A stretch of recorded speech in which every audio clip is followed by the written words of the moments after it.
Hey guys, I have a quick second and I wanted to spend it with you. I've got some topics I want to discuss. Number one, I posted earlier this week about habits and how you are already there. There's so many people that have New Year's resolutions on their list of losing weight and getting fit and getting healthy, and they're not going to even think about the process until the 1st of January. And even more so, they'll probably pack on the pounds and really get in that bad habit of eating bad foods, getting addicted to sugar. And I'm going to have a whole nother lecture about sugar. I have got so much content that I want to share with you that I cannot possibly fit it in here. But I just wanted to say congratulations to you guys. I am so proud. You're well on your way. And by the 1st of New Year's, I think we're already there. I think we have established a habit that we know we want to work out every day, and we're making it fit, and we're getting it in, and we're watching what we eat, and we're watching our water. That is developing a habit. So even if you have not have not lost any weight through this challenge so far, the goal was really not to gain any, and I think that we're all there. And I think a couple of us maybe gained a couple pounds a couple weeks ago, like right after Thanksgiving, but I think we're well underway to being at a really good place to start the 1st of January, and we're still not even done. Okay, so congratulations on that. Habits are amazing. What's going to happen to the people that wait till the 1st of January is they're going to slip. And when you slip, it's harder to get back. It's like, oh, what was I thinking? Your self-doubt starts to come and hit you. And you're thinking, what was I thinking? I can't do this. I failed before. I'm going to fail again. Oh well. I've got plenty of time until summer. Excuses start coming in. You are past that. We've already failed. We've already got up. We've already brushed our boots off. And we're kicking butt. And that's where I want you all to be. So congratulations. I'm so proud. I'm loving the sweaty pics. I'm loving all the beast statuses.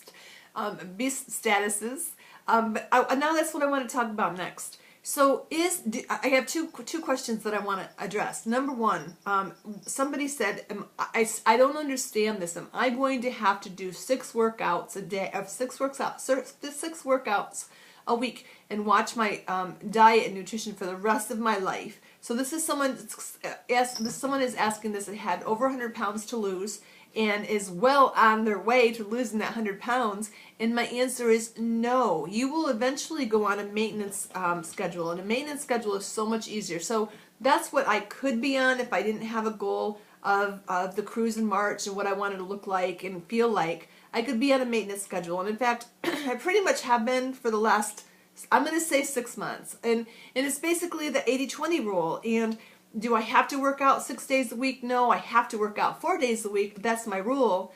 But there's been days that I've been, cutting myself some slack, saying, okay, I could work out tomorrow. As long as you don't have 2 days, more than 2 days going between your workouts, you want to do something. Remember, working out is not about, that's going to get you thin and that's going to be your number one solution to your health and weight. In fact, it's more your nutrition and what you're putting in your body. But exercise is there for a completely, an array of other reasons as far as your health and your well-being and your ability to move and flexibility and building muscle to burn more fat. All of that plays a part. So no, I remember when I was young and I was obese, I was ridiculed, as a child. I was really, really fat. I was.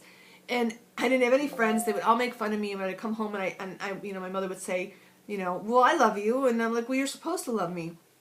And they would say, well, let's go on a diet. And that 4-letter word diet scared me to death, because to me, in my mind, it was like a prison sentence for the rest of my life. And I never saw the end of it.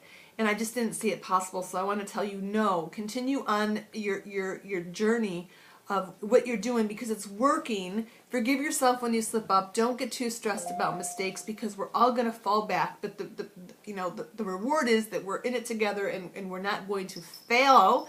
We might have setbacks, but we're going to get back up and we're going to forge ahead. The second thing I wanted to address is, am I working out enough?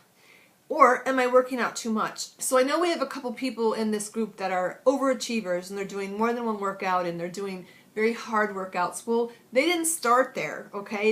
They started with what they could do. And realistically, it's not realistic for everyone to be able to do that. So don't compare yourself to anybody else in the group or anybody else, period. You are in your own journey.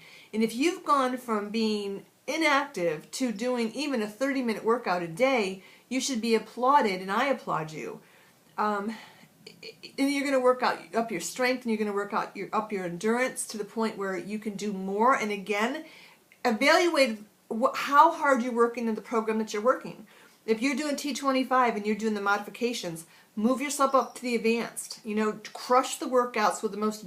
Keep up with Sean. Keep up with Sean with his intensity, with his speed, with his. But number one, and first and foremost, is your form and in the effectiveness. So you could crush Insanity and not be doing the workouts right, and you wouldn't be getting the benefit of the workout. So T25 is developed to take you from point A to point G, let's say alpha, beta, and gamma.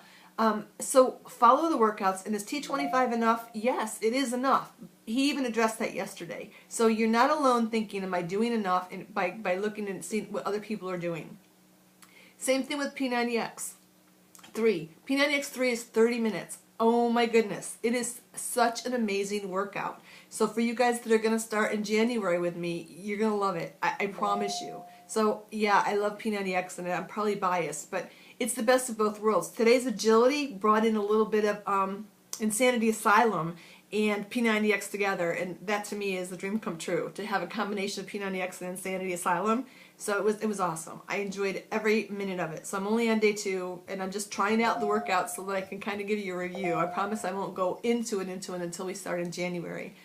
But if you want to do something else, do something else. Do something fun, but don't feel like you have to. So if you're getting up at 4:30 in the morning to get that 30-45 minutes in, then be proud of that. Take the rest of the time back. You know, if you've got a family, you've got obligations, don't stress at the time that you deserve to be with your family and think, should I be doing another workout? Because you don't have to. I want to look at diets. I want to look at nutrition. Are you eating enough? Because if you're not eating enough, again, this is the mindset of, if I eat less, I'm going to lose more. That's not true. You have to be eating enough, and calories that you're taking in have to be dense nutrition. Protein at every meal. Watch your sugar intake and decrease it as much as possible. I will go into a whole class on sugar, toxicity, how much fiber you should have, how much protein, but try to get protein in every meal. 3 meals, 2 snacks, water intake, at least 30 minutes of exercise, and increase it as you can.